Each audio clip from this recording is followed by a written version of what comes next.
muito bem-vindo, Anderson. Obrigado, Lucas. Eu agradeço a todo o pessoal aí do Centro Espírita Cascata de Luz que fizeram esse convite para participar. Então é muito bom estar com vocês aí uma noite de sexta-feira, né? Aprendendo um pouco mais sobre a doutrina espírita, sobre mediunidade, sobre espiritualidade. Exatamente. Então, Anderson, se você quiser um pouco se apresentar, falar um pouco sobre você, para o pessoal, fique à vontade, tá? Então, meu nome é Anderson Gomes, eu tenho 48 anos, eu sou da cidade de São Francisco do Sul, em Santa Catarina, tá? Então fico aqui no sul do Brasil, a minha cidade é uma ilha, né? Assim como Florianópolis, mas fica no norte do estado, né? Fica um pouquinho mais para cima, e eu me descobri médium já muito jovem, não era uma família espírita, né? Não era uma família espírita, porém entendia alguma coisa, né? Pressentia a espiritualidade, né? E fui aprendendo com o tempo. Com 16 anos comecei a descobrir as coisas sozinho, infelizmente, né? Sozinho através de livros e tudo mais, e fui crescendo assim, fui evoluindo. Atualmente eu trabalho no Centro Espírita Caminho da Luz, aqui em São Francisco, né? Eu sou servidor público do Estado, sou auditor no Porto de São Francisco, né? Então eu trabalho na área portuária, na área administrativa, né? E trabalho junto com a doutrina espírita há bastante tempo. O canal foi uma coisa aí de uns anos para cá que surgiu, devido justamente à dificuldade que as pessoas tinham, às vezes, de comparecer no centro, e nem tinha pandemia ainda, né?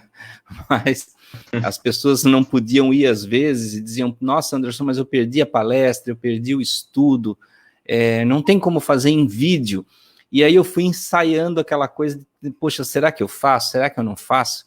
E até que eu comecei a fazer os vídeos e colocar na internet. Mas a coisa foi se multiplicando, não ficou, digamos assim, preso no público daqui do centro, e muita gente começou a entrar e participar, né? Então hoje a gente já abraça todo mundo como se fosse uma turma só, digamos assim, né? Do mesmo centro, né? Mas estamos todos lá, pessoas de diversos lugares do Brasil, de todos os lugares, e muitas pessoas do exterior, de Portugal, da Espanha, no Japão, na Alemanha. Em muitos países tem pessoas que acessam o canal e participam também. Então é uma família bem grande, já estamos lá com quase 200 mil inscritos no canal. Exatamente. Anderson, então, adentrando nesse ponto, vamos fazer uma pergunta para você aqui. Você pode palestrar para a gente e explicar sobre as dificuldades da mediunidade. Então, vamos pedir para que esse tempo você possa desenvolver esse assunto, explicar para as pessoas que estão entrando aqui na live. Algumas não entendem e algumas já têm conhecimento. Então, se você puder nos trazer um parecer, uma luz nesse assunto, ficamos muito gratos. Tá certo, Lucas. Então, Lucas, hoje a gente falou que nós conversamos que íamos falar sobre os desafios da mediunidade. Então, existem muitos tipos de dificuldades que o médium sofre. E esse sofrimento, essa dificuldade do médium, não é uma coisa que ocorre só no começo. Muitas pessoas até falam assim: não, mas o médium ele tem dificuldade no começo. E depois ele não tem mais, né? Ou tem aquela situação que acha assim: não, é só estudar o livro dos espíritos e tudo está resolvido. Então, não é exatamente dessa forma. Eu costumo dizer que o bom médium, ele vai sentir os efeitos da mediunidade para o resto da sua vida. Ele não pode deixar de sentir. Deixar de sentir seria como ele ficar cego, surdo, mudo, perder o tato, perder o olfato, perder o paladar. Então, a mediunidade, ela nos propõe uma capacidade de percepção além. E se nós, digamos assim, obscurecermos essa capacidade, como muitas pessoas perguntam, né? Ah, Anderson, não dá para eu desligar a mediunidade porque me incomoda. Tá? Se você desligar, você vai deixar de ver, digamos assim, metade do universo, né? Metade da existência do universo vai deixar de existir para você. Então, é importante. Então, para nós entendermos um pouco aqui dessas dificuldades, o jovem, normalmente, ele tem mais vontade, né? Ele tem mais força, mais gás para aprender. Mas, ao mesmo tempo, às vezes ele não tem a paciência, né? Ele não tem a paciência. Ou ele tem a impaciência porque ele não quer ler, ele não quer estudar, ou a impaciência porque ele gostaria de desenvolver muito rapidamente, né? E por sua vez, né? Aquele que já está mais velho na doutrina, que já tem mais idade, ele tem a experiência, ou às vezes até não tem, está bastante tempo na doutrina espírita, mas não angariou a experiência, mas às vezes falta, ele tem a paciência, tem a fé firme, mas às vezes cai na estagnação, no desânimo, fica meio sem perspectiva, vai no centro meio que no piloto automático, né? Tipo, já estou indo há 20 anos, 30 anos, 40 anos no centro espírita. Então já vai no piloto automático, senta lá na mesa de reunião mediúnica, meio que não busca nenhum tipo de evolução em relação à mediunidade, em relação à percepção, né? Então perde um pouquinho da perspectiva, né?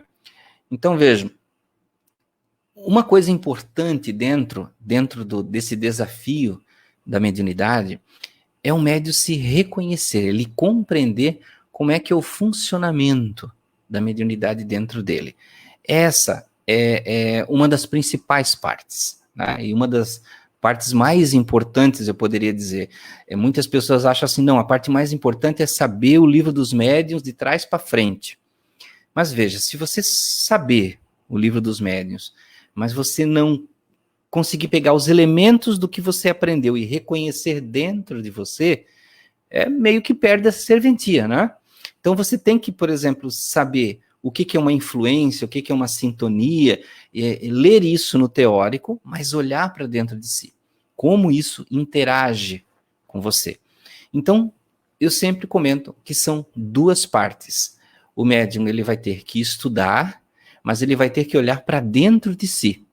Ele se reconhecer nos seus sentimentos, né? no que ele em cada tipo de percepção. Então ele tem que ser principalmente antes dos espíritos, ele tem que ser um estudioso dos próprios sentimentos, dos próprios pensamentos. Ele tem que devassar não só a luz dele, como a sombra. Ele tem que se reconhecer na sombra que existe nele, né? Quais são os seus vícios, os seus problemas, como eu sou quando eu fico nervoso, como eu sou quando eu tenho raiva, quando eu tenho rancor, né? E isso, gente, é humano, é uma situação humana de você se reconhecer. Não dá para a gente dizer assim, olha, fui no centro, agora eu sou luz, né? Sou luz, então eu não tenho mais esses pensamentos, eu sou espírita, então eu já não tenho mais esse tipo de comportamento. Todos nós temos em algum momento, tá? Todos nós temos em algum momento. Então, da mesma forma que o alcoólatra, para se curar, ele tem que reconhecer que ele é alcoólatra, que ele tem o vício da bebida para ele se curar, nós também temos que reconhecer. Tá? Quantas vezes a gente fala que a fofoca baixa o padrão vibratório. Só que na primeira oportunidade que a gente tem de fofocar, de praticar maledicência, o que a gente faz? A gente dá uma escapadinha, né? Então eu tenho até uma amiga que brinca assim, olha, dei 2 passinhos para baixo na escala da evolução. Então, nós temos que reconhecer dentro de nós que nós falhamos. E esse é até um passo importante para que não haja decepção durante o progresso. Porque às vezes a pessoa vai para o centro espírita e tem, de certa forma, aquele efeito assim, aceitei Jesus, né? Aceitei Jesus, então agora sou puro. E aí o que acontece? Ela tem aquela carga energética do centro espírita e sai. E aí, como ela sente que às vezes enfraquece, ela começa a ir repetidamente. Então ela tenta ir todo dia sim, dia não, para ela se sentir carregada. Mas ela não tem, como a gente estava falando há pouco, né, fora do ar e com o Lucas, ela não encontra resiliência para viver fora desse círculo. Então é importante que ela consiga o reconhecimento pessoal, o entendimento de quem ela é como pessoa, quais são as suas problemáticas, o que interfere negativamente na sua vida, e quando eu falo que interfere, Não é o pai, a mãe, o vizinho, porque muitas pessoas dizem, Anderson, mas eu recebo muitas energias negativas das pessoas. Ah, é lá em casa, é a minha mãe, é a minha tia, quando chega lá e com aquele olho gordo, com aquele baixo astral. E nós? Né? E nós, que escala nós estamos da evolução? Será que nós estamos como anjos, né, como arcanjos de Deus e descemos puros aqui na família só para ser, digamos, né, a luz, a estrela da família? Todos nós temos problemas. Todos nós temos. Então, sempre quando nós reconhecemos que dentro de nós temos essas falhas, aí desperta a chave para você entender a influência espiritual. Se você entende que você, quando é desafiado, fica com raiva ou fica com revolta, é mais fácil para quando acontecer uma influência espiritual negativa naquele momento, você perceber que está sendo influenciado. É mais fácil você entender que, olha, nesse momento eu não fiquei com raiva, mas eu percebi que existia algo me pressionando, me cutucando para eu me revoltar, para eu falar coisas impróprias e tudo mais. Então, esse movimento mental é importante. Eu brinco lá no canal, às vezes, que você fazer esse reconhecimento é como se você estivesse dentro de uma sala, né? E essa sala é o seu cérebro, mas a sua consciência está lá dentro. O seu cérebro é físico, a sua consciência não é física. Né? Então você está lá dentro dessa sala. E aí você vê as telas mentais, os quadros que invadem a sua mente, que são as influências. E por que essas influências vêm? Muita gente diz assim, Anderson, mas por quê? Nossa, eu estou tão bem, de repente eu sinto uma tristeza profunda. Por que isso vem? Porque você tem uma propensão. Porque você tem o famoso calcanhar de Aquiles, né? Que permite que haja essa influenciação, tá? Então, esse ponto é importante. Então, o médium jovem, ele fica muito suscetível a essas impressões por não se conhecer. Já o médium mais velho, ele tem mais experiência nisso. Penso que é para ter, né? Então, muitos têm mais experiência. Alguns podem não ter olhado para esse lado, mas é importante. Então, para vocês terem algumas ideias, eu anotei aqui algumas coisinhas só para vocês terem ideia. Por exemplo, percepções comuns. Sentir arrepio, sentir cheiros, presença sem ver ou ouvir, mas você sente uma presença, ou alguns sons. Então, essas são percepções bem simples, tá? Alguns médiuns, mesmo jovens, têm percepções mais ostensivas, ou seja, aquelas que estão mais claras, que estão mais para fora. Ostensivo é aquela coisa que todo mundo pode ver, tá ali à amostra. Então tem mudança de humor, e dessa mudança de humor, que poderia ser só uma percepção mais comum, vem com uma pressãozinha na nuca, né? Uma sensação de toque, como se tivesse alguém assim, segurando aqui assim na nuca de vocês, invasão de pensamentos com sensações, movimento alheio do braço, clarividência, vidência, aí são percepções mais ostensivas. Então tem médiuns que têm esse tipo de padrão, mesmo sendo jovens, desculpe. Eu saí de uma sinusite, e quando eu tenho sinusite, eu fico assim umas 2, 3 semanas com uma tossezinha. Mas está passando. Então vejam que, no caso do médium mais velho, ele pode sentir tudo isso. Só que acontece que, às vezes, ele está tão acostumado que ele baixa a guarda, né? Baixa a guarda, tem excesso de confiança. E aí, onde o médium mais velho, ele tem que prestar atenção.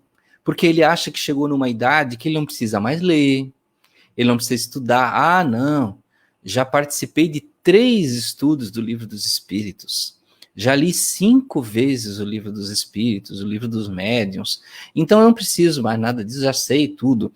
Gente, o estudo é um exercício, mesmo que você conheça de trás para frente, né? Então, um dos grandes erros que acontece com os médiuns mais velhos é cair no campo do misticismo religioso, né? Aquela mística que, digamos, é como se estivesse colocando uma capa em cima da espiritualidade, né? E aí cai para um lado exageradamente religioso, ou para o lado da mistificação, ou até pior, para o lado da fascinação, aquele excesso de confiança, né? que se permite que qualquer espírito dê comunicação e confia sem questionar. Ah, não, é meu mentor, se meu mentor falou, estou acostumado com ele, então é isso que ele falou e pronto. Tá? Então, eu sempre digo, todo espírito deve ser questionado. Se Kardec questionava, quem somos nós para não questionar? Tá? Quem somos nós? E, na atualidade, nós temos mais uma questão que agrava essas percepções dos médiuns, né? Que agrava essas percepções. Que é nós estarmos passando por um momento de transição planetária. Todo mundo fala, né, desse negócio da transição, que já acontece há muito tempo. Mas, como a gente pode observar à nossa volta, existem muitas convulsões acontecendo, de todos os tipos. Povos, culturas, minorias, política. Talvez algumas pessoas pensem assim, mas tudo isso aí demonstra que nós estamos num estágio pior e não melhor. Não. É ao contrário.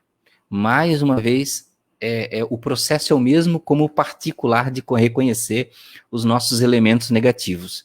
Nós estamos num processo em que toda a sociedade tem que reconhecer em si os elementos negativos para corrigir.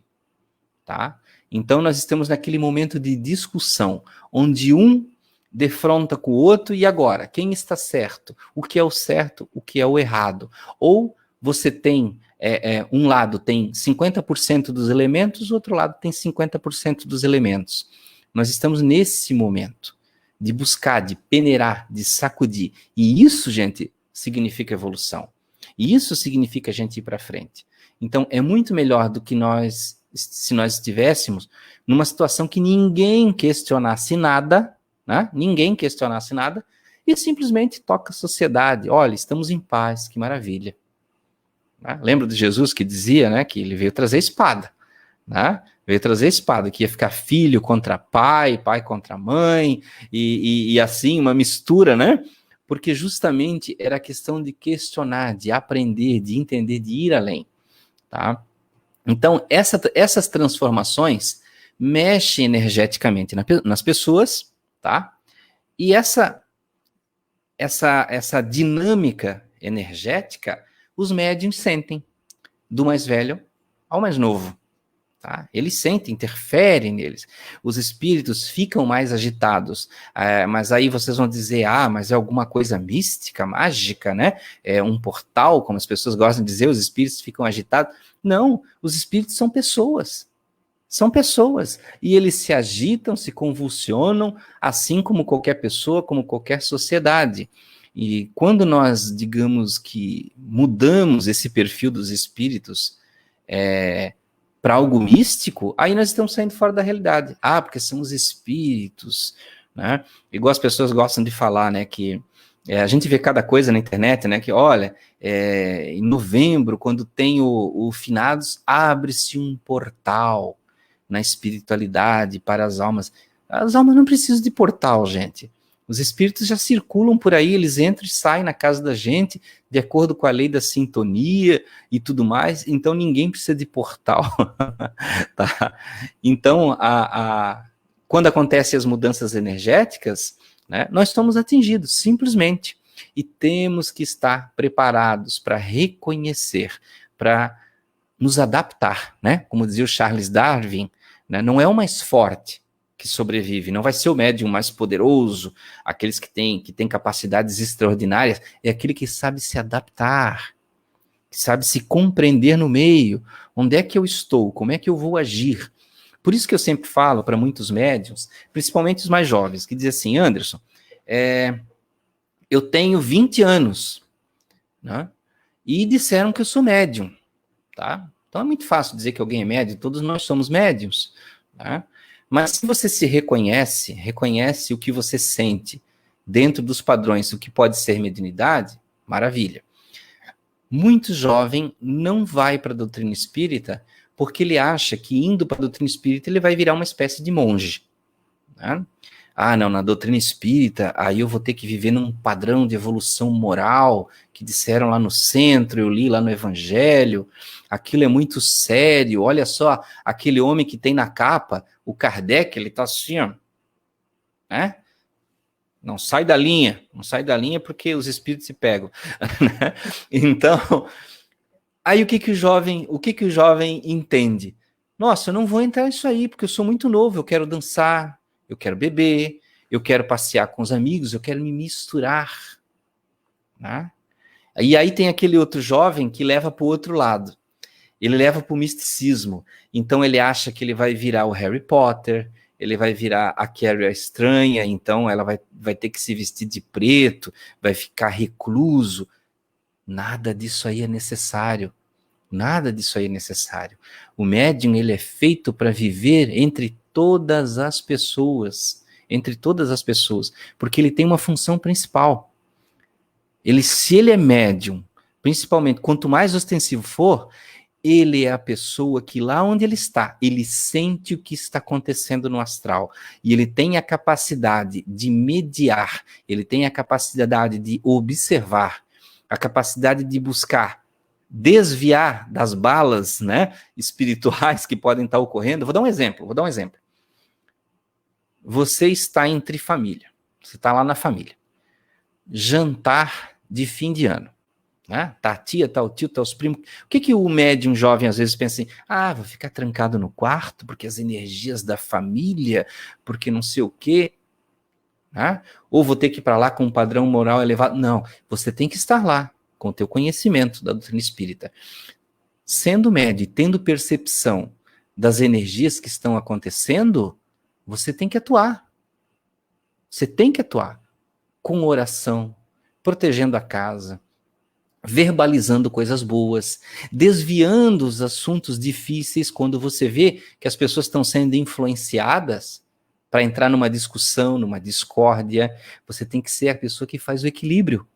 E não a que foge, a que corre quando vê energia negativa, vou correr.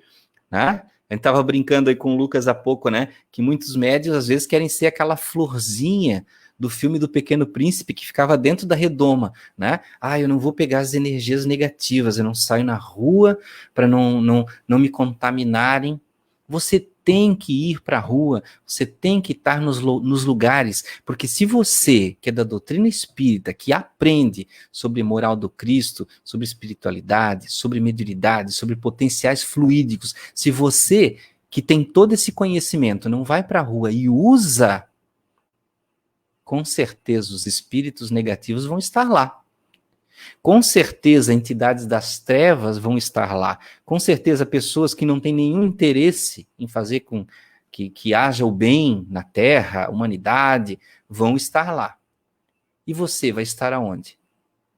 Escondido? Parado? Trancado? Pensando que vai virar um monge? Pensando que vai virar Carrie? Ou vai virar a florzinha do Pequeno Príncipe? Né? Então nós temos que ser médiuns ativos e discretos, né? Não é porque você é médium, vai chegar lá na reunião de família, no Natal, e vai dizer, olha, para gente, que eu estou sentindo aqui a energia dos espíritos trevosos, o teu obsessor aí está te influenciando. Nada disso. O médium, ele tem que saber trabalhar em silêncio, influenciar. Faça o mesmo jogo. Os espíritos negativos não influenciam as pessoas negativamente? Influencie positivamente.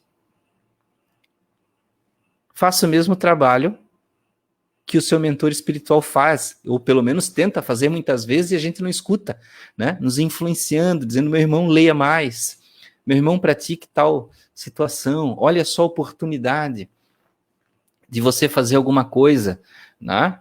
Então, em tudo nós temos que estar aptos, estar disponíveis, mesmo que você diga assim, mas Anderson, eu não tenho conhecimento ainda, eu estou aprendendo. Faça como você pode, do jeito que dá, mas participe, né? Não espere ganhar um certificado lá na frente.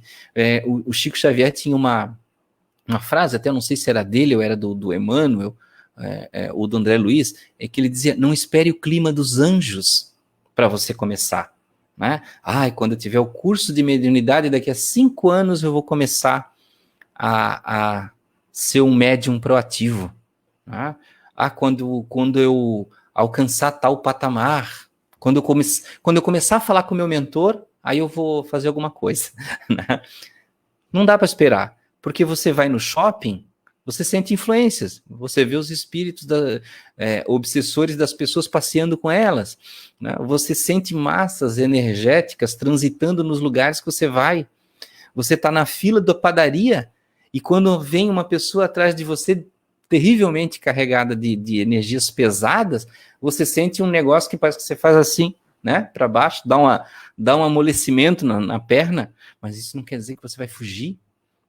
É um momento que você vai mentalizar: meu irmão, tá precisando de energia? Toma. Deus te abençoe. Leve meu coração com você, muita paz, muita alegria. O que a gente faz hoje no campo místico?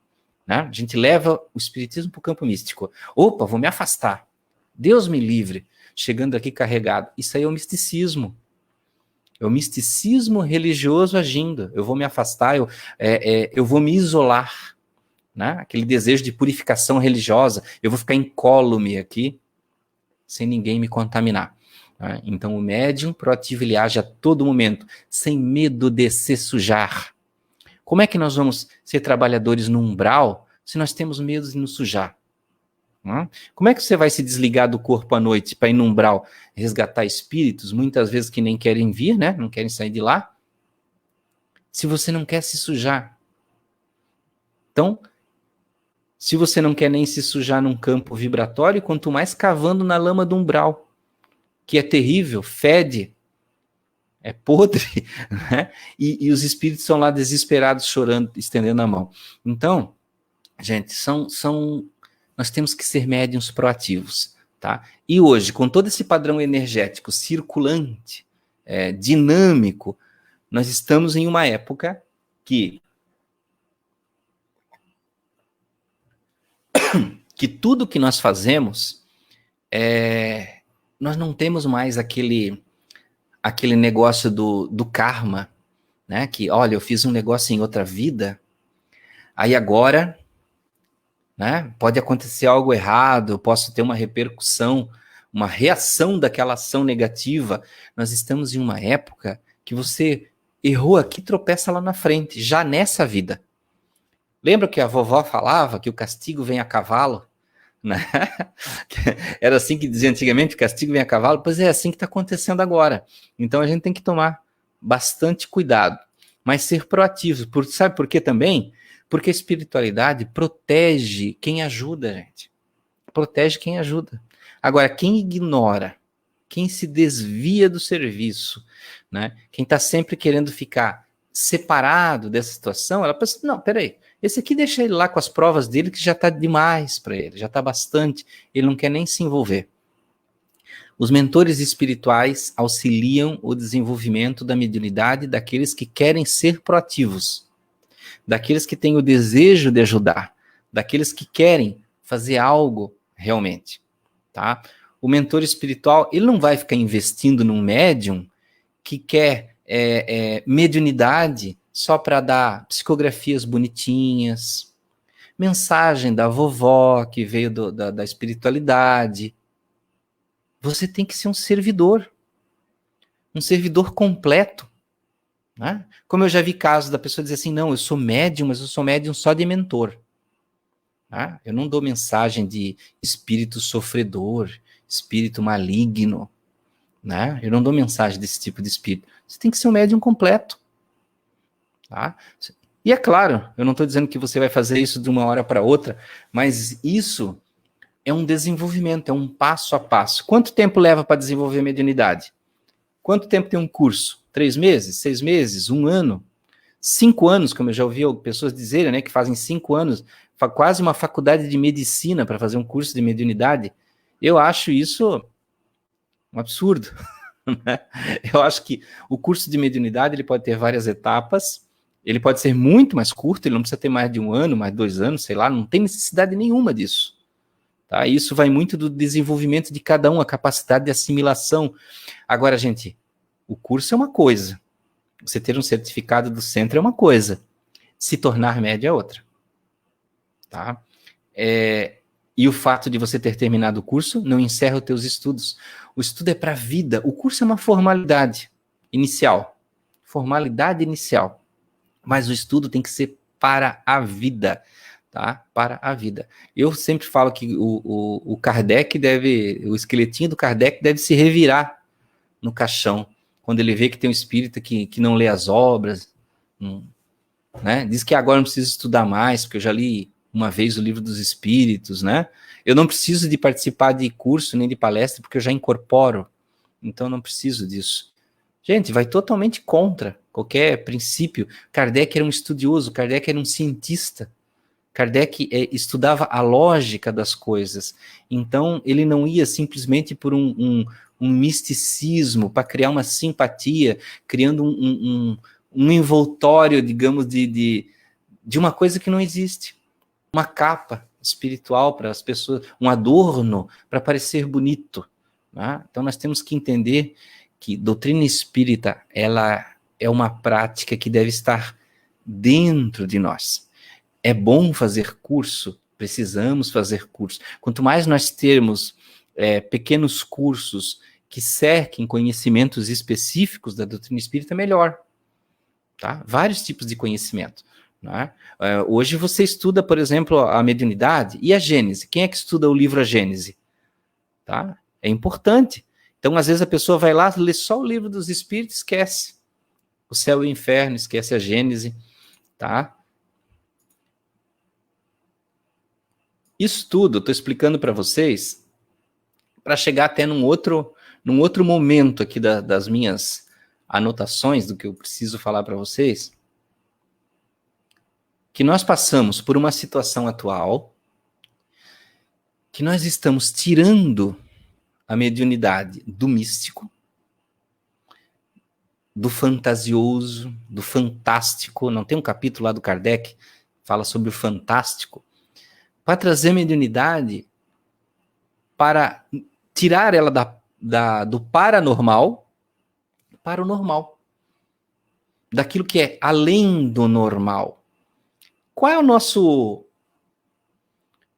ponto de partida para entender o que é normal? Nós vivemos numa esfera tão pequena, num cantinho do universo, um grãozinho de areia do lado de uma estrela gigantesca. Nós somos praticamente uma célula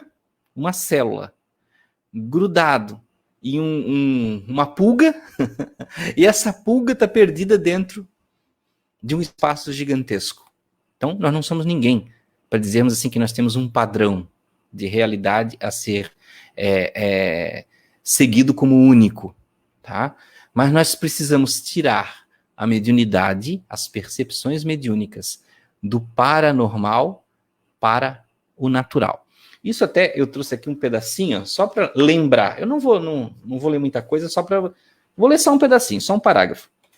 Até os dias... o que eu vou ler aqui, ó, é a Gênese, Allan Kardec. Nesse meu livro aqui, nessa edição, é na página 90. O papel da ciência na Gênese. Até os dias de hoje, o estudo do princípio espiritual estava a cargo da metafísica e foi puramente especulativo e teórico. No espiritismo, o estudo do princípio espiritual é inteiramente experimental. Com o auxílio da faculdade mediúnica, hoje mais desenvolvida e, sobretudo, generalizada e melhor estudada, o homem encontrou um novo instrumento de observação. A mediunidade foi para o mundo espiritual, o que o telescópio foi para o mundo dos astros e o microscópio para o mundo infinitamente pequeno. Ela permitiu que pudéssemos explorar e estudar com os próprios olhos as relações que existem entre o mundo espiritual e o material. Permitiu também isolar do homem encarnado o ser inteligente, o espírito, possibilitando que os dois fossem observados atuando separadamente. Isso aqui no capítulo Papel da Gênese. É um parágrafo 16 aqui, antes dos sistemas do mundo antigo, no capítulo 5. É a última folha. Então vejam, Kardec tinha uma visão muito científica do estudo das relações espirituais, tá? Muito científica. No Brasil, por termos muitos elementos religiosos, por termos muitas dissidências católicas, né, indo para dentro da doutrina espírita, muitos espíritas tratam no aspecto religioso. Não estou dizendo que a gente não pode tratar a doutrina espírita no seu aspecto religioso. Pode também. Mas nós não podemos renunciar ao espírito científico de Kardec, de descobrir, de trazer a mediunidade do místico para o entendimento natural. Senão, nós vamos ficar sempre na situação que o médium é um ser estranho, né? O médium é uma espécie de feiticeiro, é uma espécie de ser místico, uma espécie de pessoa dotada de capacidades especiais dadas por Deus. Kardec nunca falou isso, né? Ele sempre deixa claro, todos nós somos médiuns. E diante da situação de transição que nós estamos passando, tá? Diante dessa situação de transição, as pessoas mais velhas sentem as mudanças energéticas. Os mais jovens sentem aquelas mudanças de humor, todas essas situações mais graves. E olha só o que diz lá no Atos dos Apóstolos 2,17. Eu anoto porque sou uma pessoa com muita dificuldade em decorar versículo, gente. Como eu queria ser aquela pessoa que diz assim, olha, pergunta 343 do Livro dos Espíritos diz tal coisa, eu não lembro. Não lembro. Então eu anoto sempre para falar. Então lá diz no Atos dos Apóstolos 2,17. Nos últimos dias, diz Deus, derramarei meu espírito sobre todos os povos. Os seus filhos e as suas filhas profetizarão. Os jovens terão visões e os velhos terão sonhos. Ele está falando dos dias de hoje. Dos dias de hoje. Né? Os jovens, o que ele diz aqui, ó, os jovens terão visões, os velhos terão sonhos. Já está acontecendo até o inverso, né? Muitos jovens relatando sonhos e vice-versa. Então nem tem assim tanto padrão nisso aqui, mas foi uma forma de expressar, né? O médium da época expressou dessa forma, tá? Até fazendo um adendum aqui, ó, para as pessoas que ainda deixam a mediunidade dentro desse campo do misticismo, tanto o religioso quanto a questão da paranormalidade, tá? E tudo isso eu estou falando, gente, porque quando nós levamos para esse lado, nós criamos o desafio do médium. Do porquê aceitar ou porquê não aceitar. Eu não aceito porque é muito religioso. Eu não aceito porque eu vou ser o estranho, né? O estranho da turma. E não é assim. Olha só o que diz lá no Código Internacional de Doenças.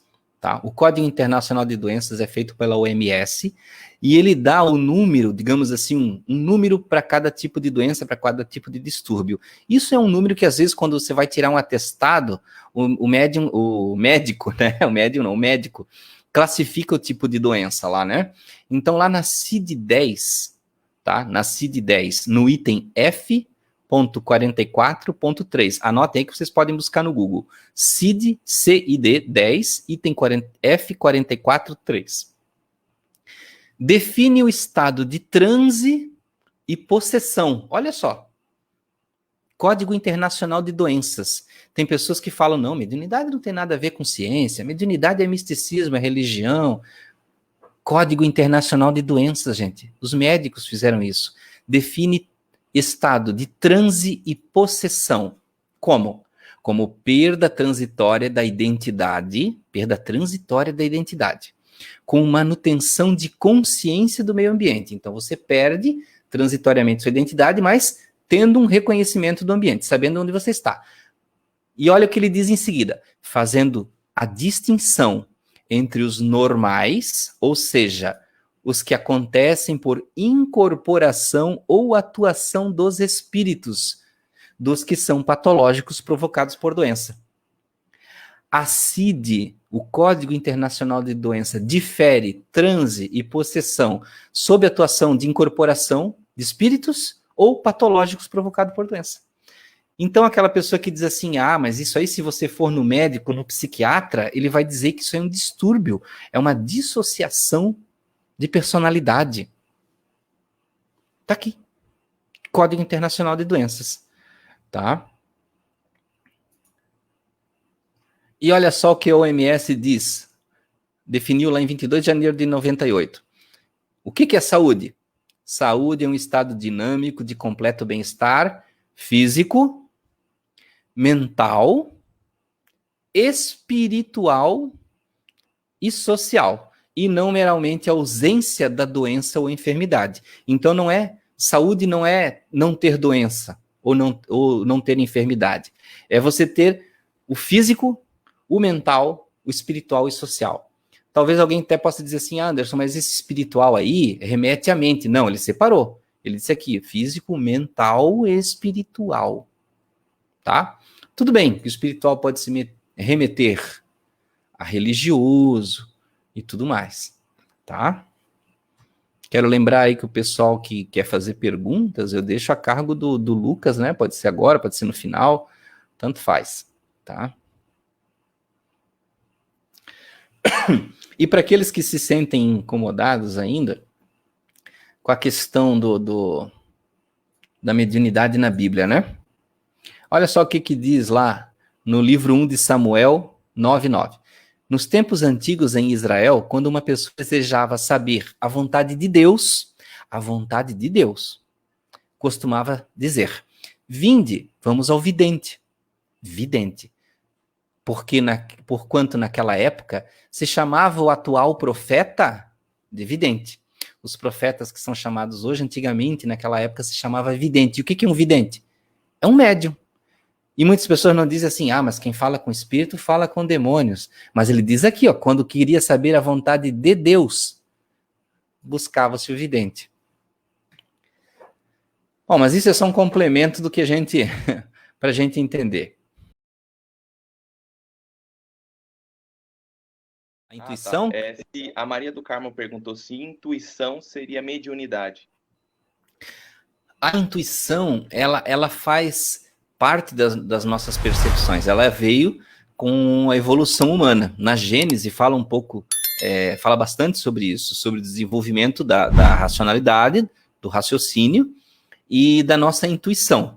Então, o Kardec também ele ensaia, porque é muito complicado, porque a intuição ela tem um elemento muito sui generis, porque ela não é uma percepção muito evoluída, mas ao mesmo tempo ela trabalha em uma linha desconhecida, como se fosse uma linha de comunicação. É como se você tivesse uma conexão de internet que não é você que pensa ali, mas existe algum tipo de comunicação que passa por ali. Que aí, por exemplo, quando você está indo com o carro por um caminho e a tua intuição diz assim, não vai pela esquerda, vai pela direita. Né? E aí, você vai pela direita e depois você descobre que aconteceu um acidente na esquerda, o trânsito ficou parado, e se você tivesse ido por ali, você teria ficado parado. Então, ela não é especificamente uma mediunidade, apesar de a gente usar o mesmo termo para mediunidade intuitiva, né? da intuição. Né? Mas há de se separar aí. Né? Tem a mediunidade intuitiva, que é de você, digamos assim, ouvir as coisas, né? Não é a intuição, tá? É aquela quando o espírito fala diretamente com você. Né? Mas, veja, desculpe.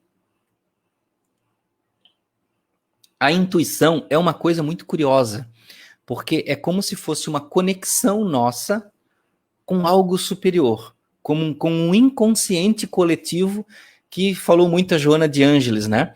Quando nós nos conectamos com um nível de informação superior, ela fala disso no livro, acho que o Ser Consciente, né? Então ela fala que nós nos conectamos a um nível que é universal, de comunicação. E ali, no campo do misticismo, as pessoas falam assim do Akasha, né? A gente entra naquele arquivo do Akasha, onde tem pensamentos, onde tem invenções, histórias, conhecimentos antigos. Então, de certa forma, a gente absorve um pouco disso, né? Então, eu acredito que a intuição não é exatamente um tipo de mediunidade, mas uma linha de comunicação particular com um todo, tá?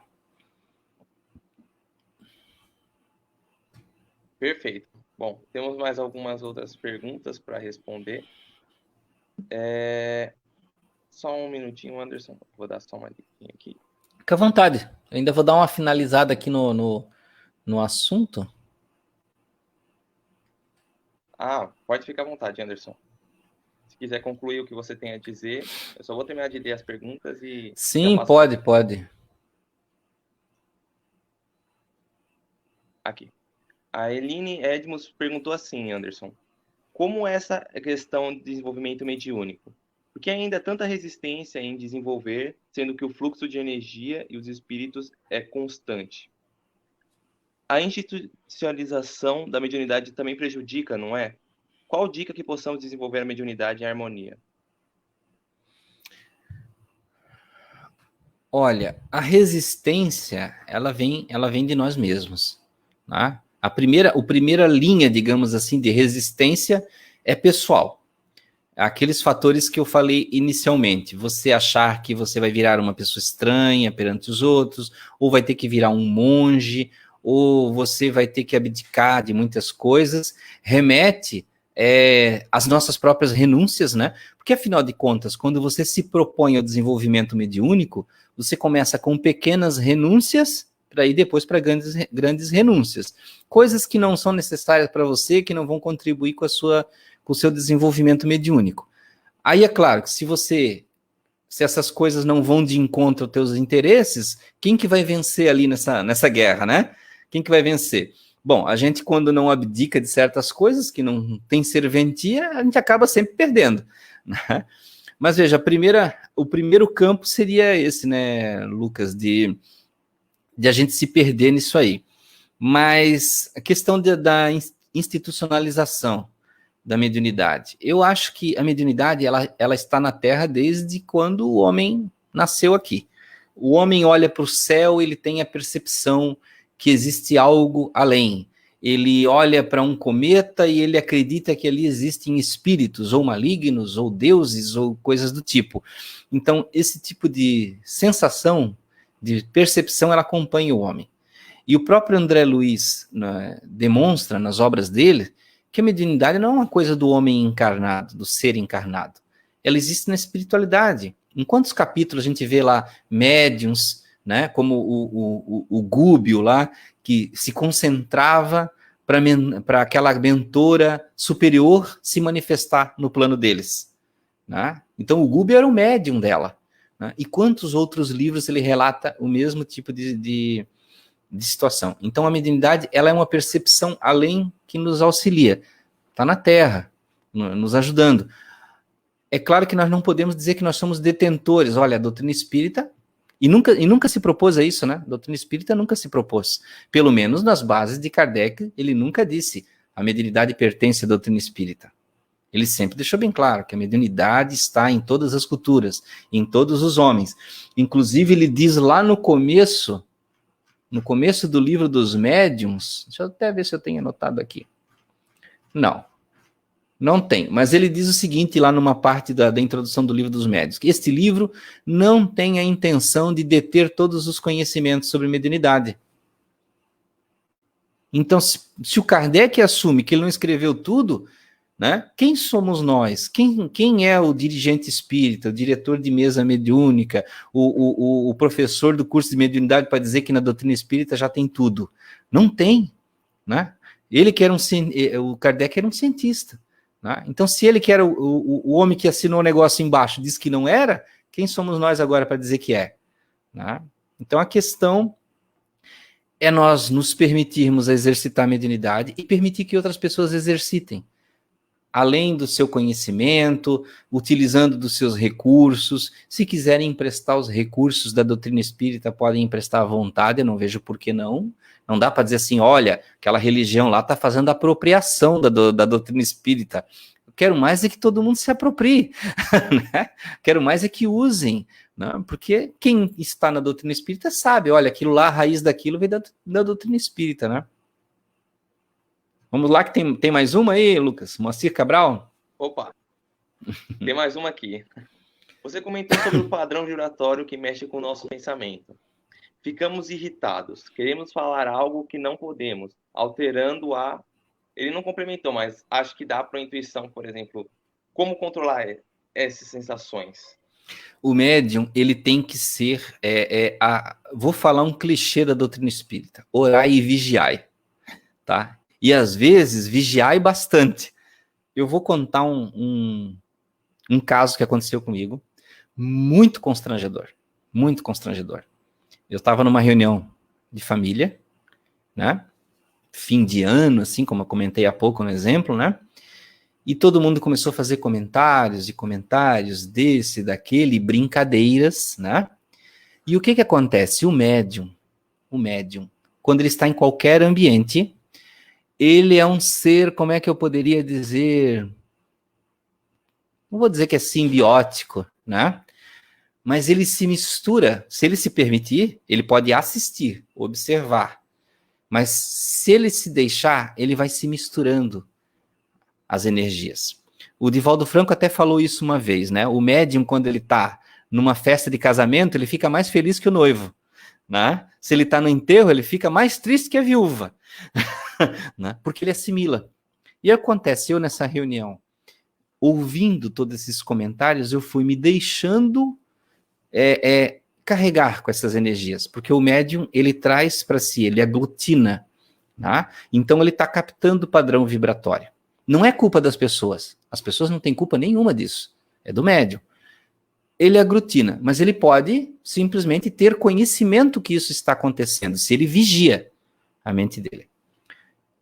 Eu fui aglutinando, e existia presenças negativas. Quando chegou um dado momento dos comentários, eu soltei o pior comentário possível.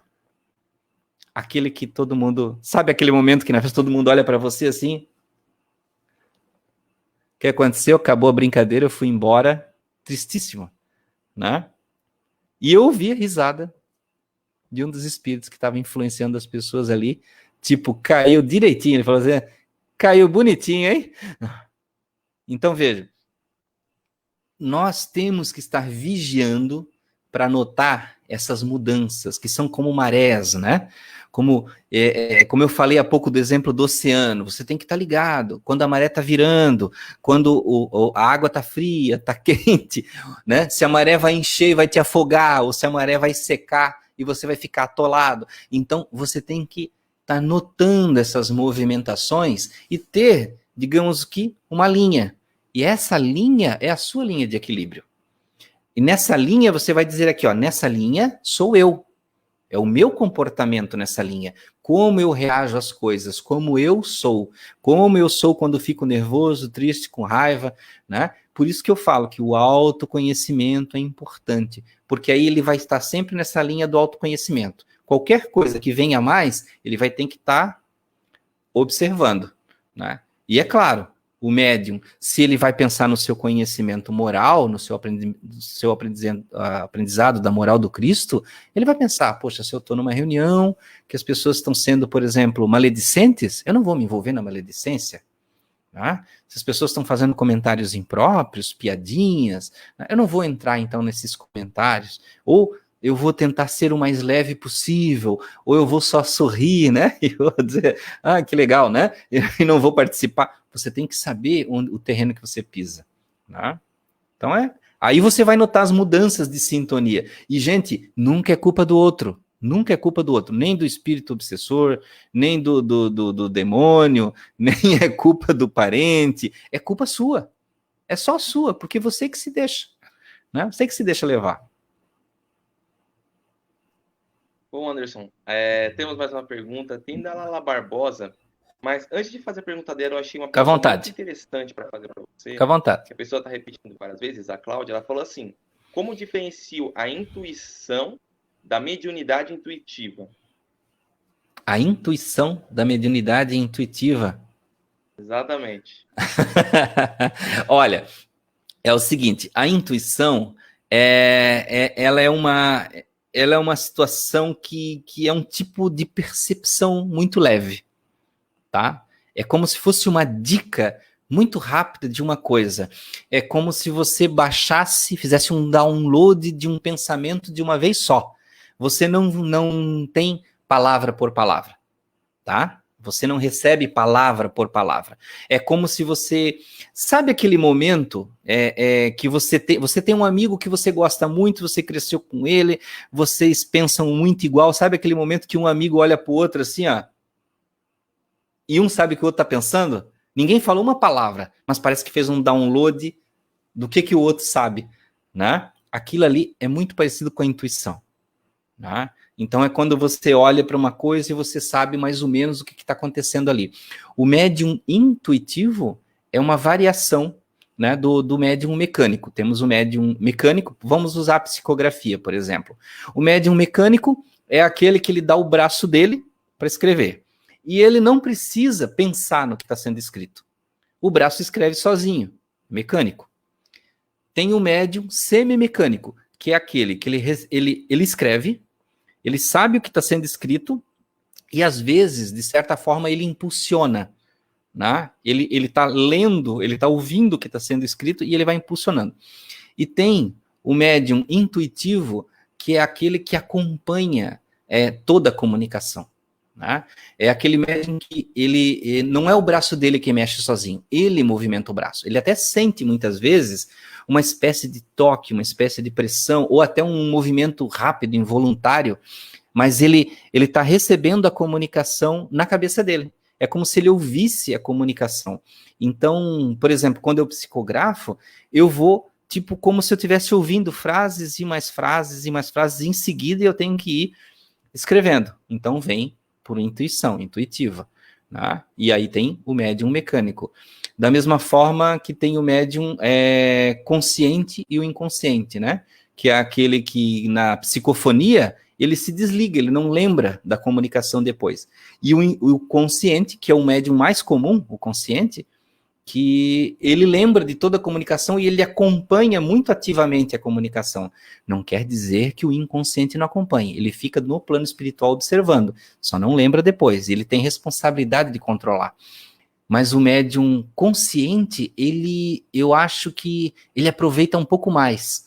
Inclusive o Divaldo Franco, ele falou uma vez numa conversa que a tendência é que os médiums sejam cada vez mais conscientes, né? Para eles acompanharem, para eles aprenderem, para eles não ficarem simplesmente naquela coisa mecânica, né? Chega lá, perde a consciência, o espírito da comunicação, ele volta e não lembra de nada. Né? E essa participação é muito ativa, porque ele evita que o espírito fale coisas erradas, né? Que se descontrole, né? E eu acho que obriga o médium a aprender mais também. Né? Exatamente. Uhum. Anderson, tá ouvindo? Uhum.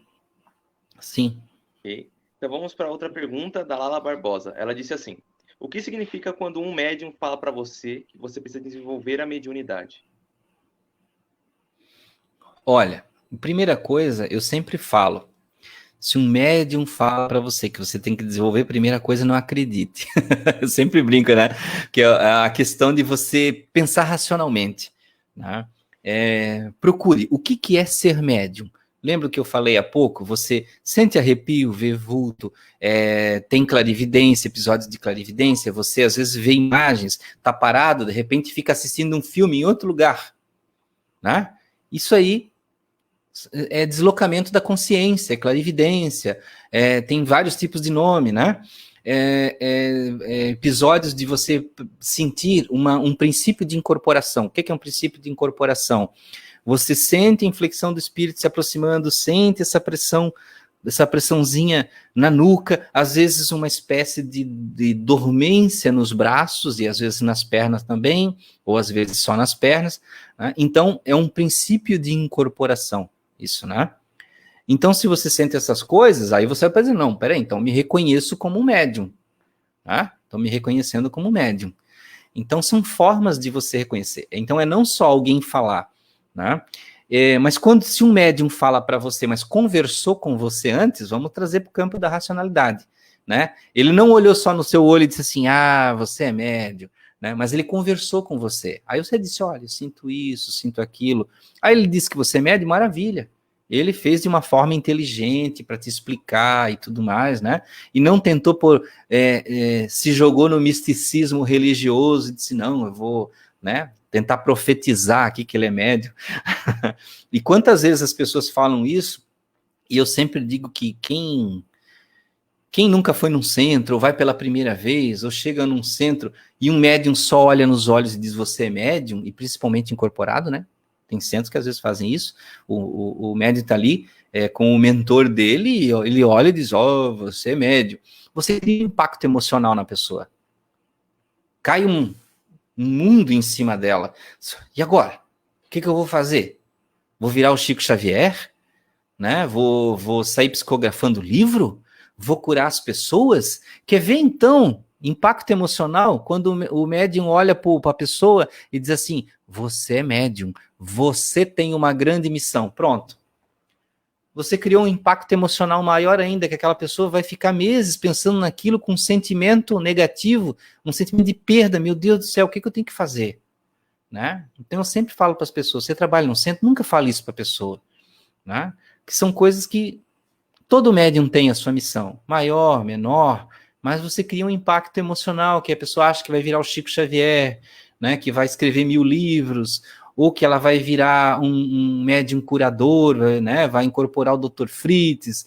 Cada um aí entra na sua espiral lá de pensamento, né, para deduzir o que é essa grande missão, o que é essa mediunidade. Tá? Bom, mais uma pergunta da Maristela. Ela perguntou assim, insônia interfere na mediunidade? Não. No meu entendimento particular, eu nunca li nada assim que dissesse, olha, tem a ver. Né? Eu acho que ela não interfere. É mais um distúrbio da própria pessoa em relação, que pode ser físico, meramente físico, né? Uma coisa patológica, qualquer tipo de, sei lá, carência vitamínica, hormonal, qualquer tipo de situação. Aí tem o lado emocional, né? O momento que a pessoa está passando, problemas financeiros, uma coisa que ela fica pensando repetitivamente, que tem que resolver com um parente, com um ente querido, assim, envolve 1000, desde o físico até o emocional, 1000 coisas. Né? Agora, não vou dizer que já não aconteceu episódio comigo, mas aí já não seria insônia. Né? Por exemplo, uma vez eu fui dormir e eu senti uma coisa estranha nos meus pés, segurando em cada pé. E aí eu fiquei pensando, aí eu percebi que era uma entidade segurando nos meus pés, assim, uma mão em cada pé segurando e apertava. Não fazia massagem, né? Podia fazer uma massagem, pelo menos, para relaxar. Mas ali estava segurando meramente por prazer de perturbar, de provocar algum tipo de medo, sei lá. E eu falei, poxa, né? Larga aí do meu pé, né? E aí ficou ali um pouco e eu não dormi, fiquei mais de 1 hora ali, porque ficava aquela sensação de toque no pé, assim, sabe? De alguém pegando, né? Mas não é para causar, não. Não é para ter insônia. Mais uma pergunta aqui da Cristiane Moreira. Ela perguntou assim, acordar toda madrugada entre 2 e 3 da madrugada tem o mesmo significado espiritual? Tem algum significado espiritual? Olha, eu sempre costumo falar disso no canal, que as pessoas sempre lembram dessa situação, e isso remete muito à projeção astral, essa nossa capacidade de sair fora do corpo, né? E poder no plano espiritual fazer alguma coisa. Eu entendo, pelas experiências que eu tive, e de ver outras pessoas que são projetores, da opinião deles, pessoas que fazem isso já há muito tempo, né, como Wagner Borges, como Saulo Calderon, Anansi Trivelato, que esse acordar seria uma espécie de trato para transição do sono, para algum tipo de... O nosso cérebro, a gente sabe que quando a gente dorme, a gente tem padrões de onda, né, para cada tipo de sono. Então, no meu entendimento, pelo que eu vi até agora, é como se fosse para, vamos dizer assim, reiniciar o computador, né? Diz assim, ó, vamos reiniciar o computador, então vamos fazer esse indivíduo aqui acordar 3 horas da manhã. Aí o que acontece? Você acorda, aí você dá uma despertada, sai daquele padrão que estava antes, né? E o que muita gente faz quando acorda? Toma um golinho de água, vai no banheiro, né? E por que é até bom isso? Porque se você for fazer um trabalho no plano espiritual, é bom que seu corpo esteja quietinho lá, né? Bem tranquilo, né? Sustentado, né? Sem necessidades básicas, né? Então, esse acordar seria para a gente mudar um padrão de sono, se preparar e aí dorme de novo, né? Talvez até para alcançar um certo nível de consciência, tá? Porque muitas pessoas que são projetores, eu não sou de fazer muito essas técnicas, mas muitas pessoas que treinam a projeção astral, eles acordam propositalmente 3 horas da manhã, tá? Eles colocam o relógio para despertar e eles ficam um tempo acordados para dormir de novo, mas não dormir do modo normal que a gente faz, de apagar, de deixar o corpo e se projetar no astral. E muitos conseguem, né, com esse tipo de técnica, porque aí o corpo está em um ritmo exato para isso, tá? E aí o que acontece? A gente vai para o astral e cada um faz aquilo que quer. Uns vão ajudar, outros vão para colônias, outros vão estudar, a gente faz trabalhos diversos, inúmeros tipos de trabalhos, né? Ou até aquele que não quer nada disso, mas vai procurar suas próprias perturbações mentais, né? Bom, perfeito. Essa é a nossa última pergunta do dia. A Débora fez uma pergunta assim: estou estudando, porém, enquanto isso, eu estou passando muito mal e não sei o que fazer. O mal-estar é muito grande. Isso, Débora, Lucas, é muito tradicional acontecer. Isso, olha, eu vejo acontecer com tanta gente, não é só um problema da Débora, e isso é uma espécie de um embate energético que está acontecendo dentro de você. E até não é um bom sinal, né, quando você está estudando. Provavelmente, né, é uma questão de você ir no centro e acompanhar isso. Pode existir um certo tipo de espírito que pode não ser o seu obsessor ou um espírito seu assediador. Eu diferencio sempre espírito obsessor e assediador. O obsessor é aquele que tem uma história com você no passado e ele vem lhe acompanhar agora porque ele quer cobrar, né? E o assediador é aquele que te encontra aqui e ali, resolve ficar um dia, 2 com você, 1 mês e depois some. Tá? Ele foi qualquer tipo de ofensa que você fez ou coisa que ele achou que era uma provocação para ele, né? Então, se você está começando, muitas vezes acontece de ou a pessoa tem um obsessor, ou ela tem um assediador, ou tem na família, né? O marido, o filho, qualquer outra pessoa próxima. Por quê? Aí você começa a estudar. Para aquele espírito não é bom que você estude. Não é legal que você desenvolva uma mediunidade para ele, que você desenvolva um padrão moral melhor, um padrão de sintonia mais elevado. Então muita gente relata, nossa Anderson, eu vou fazer o evangelho em casa, eu bocejo, me dá um sono terrível, né? Ou toda vez que eu vou fazer o evangelho acontece alguma coisa, aparece uma visita, o meu marido faz não sei o quê, ou a minha esposa, né, resolve fazer não sei o que lá, ou o meu filho começa a batucar, fazer barulho. Então sempre isso acontece não só no evangelho, acontece no estudo, acontece quando você vai para o centro, né? Chegou o dia de ir no centro. Aí chega aquela hora de você ir, ou te dá uma dor de barriga, ou você fica com a mente meio confusa, se sente cansado, dá dor de cabeça, né? Ou você tem umas sensações tipo, ai, tô sentindo uma coisa tão ruim, parece que não é para eu ir hoje, né? Você se sente mal. Por quê? Porque tem espíritos que não querem que você vá para o centro. E isso, gente, não é assim, eu estou falando só porque ela deu o exemplo, não, é porque ela tem um espírito, acontece com qualquer pessoa, né? Quantas vezes já aconteceu comigo de eu ir no centro, pensar, tá, agora eu vou pegar a chave do carro porque eu vou para o centro. E aí vem na minha cabeça assim, não vai, é a tua intuição que está falando. Não vai porque quando você cruzar a rua vai vir um caminhão, vai bater em você e você não vai chegar lá. Não vai porque é hoje que você vai morrer no caminho, né? Aquelas dicas assim para colocar medo em você. Então, sempre, o que eu falo sempre nesses casos, o que você deve fazer com muita coragem? Não desista nunca. Nunca. Continua, faça, repita. Ah, mas eu vou ler, eu fiquei com sono. Lê em pé, para você não dormir. Mas persista sempre, porque os espíritos que fazem isso, eles são muito mais fracos que você. Eles vão desistir. Eles vão desistir. Se for um obsessor muito inteligente, você pode dizer assim, Anderson, mas e se for um obsessor muito inteligente, daqueles mauzão mesmo, lá das profundas do umbral, né? Ele vai usar outra tática, né?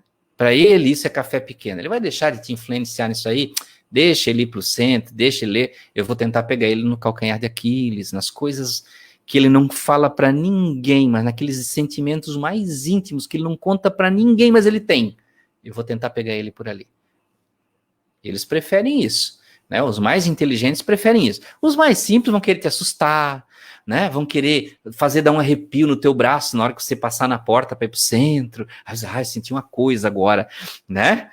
Vão fazer cair, esconder tua chave. Quantas pessoas relatam?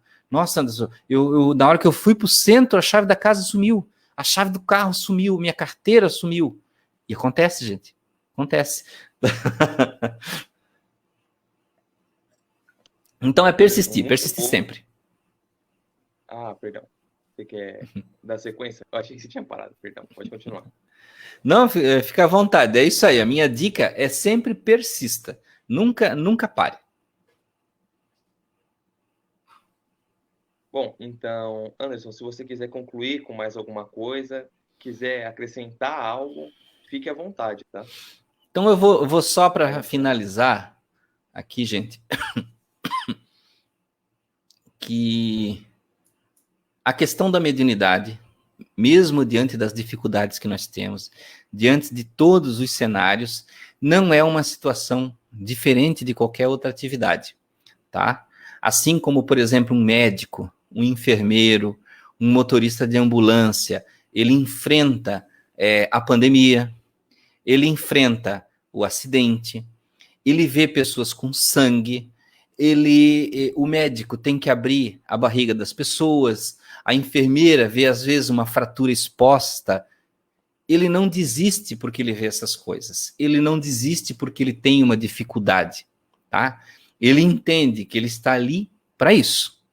Da mesma forma, o médium, ele não pode desistir diante da dificuldade. Até porque todo tipo de atividade que você faz, existe um nível de dificuldade.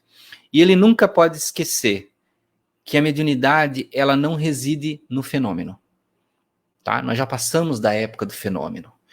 Eu quero ser médium para ver as manifestações espirituais, para ver luzes, ter clarividências maravilhosas.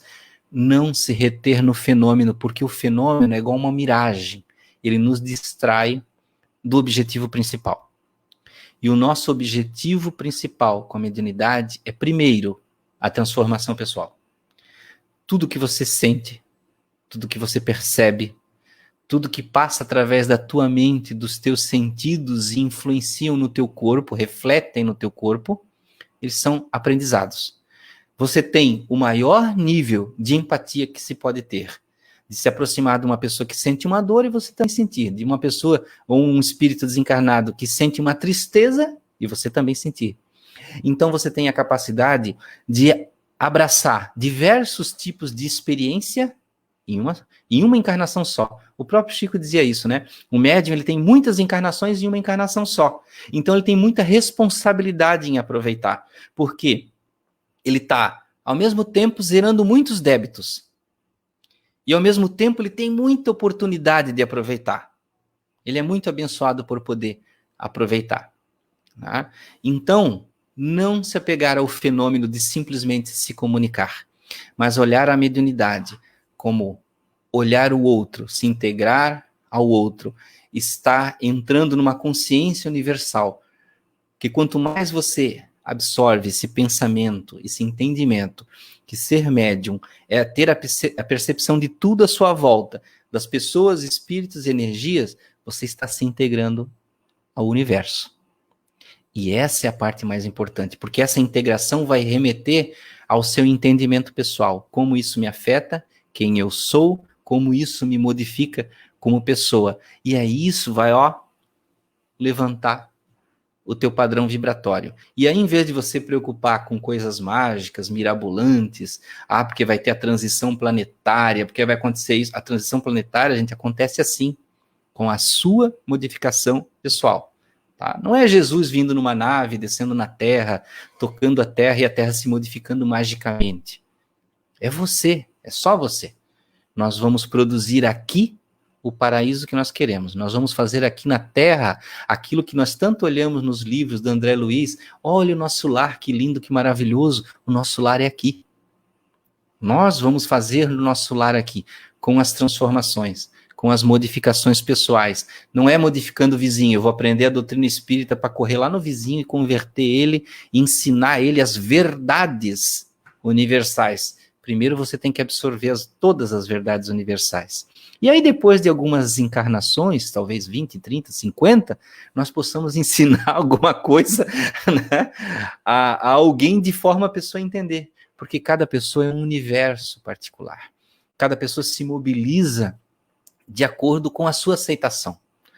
Então não existe transformações no universo, não existem saltos. Cada um se transforma no seu tempo, cada um sai do seu casulo, da sua casca, no seu tempo. Então a gente está hoje no casulo de encarnado, tentando virar borboleta. Só que para virar borboleta a gente tem que ter duas asas: o conhecimento, né? A ciência, e o amor, a caridade, né? Porque senão a gente não consegue voar. Então, meus amigos, além de qualquer sentimento particular que você possa ter, que possa lhe incomodar com a mediunidade, né, qualquer tipo de desafio pessoal, qualquer tipo de sofrimento, qualquer coisa que você sente, pense sempre que você não está tão mal, tão ruim, que não possa ajudar outra pessoa. Então é isso que nós temos para encerrar.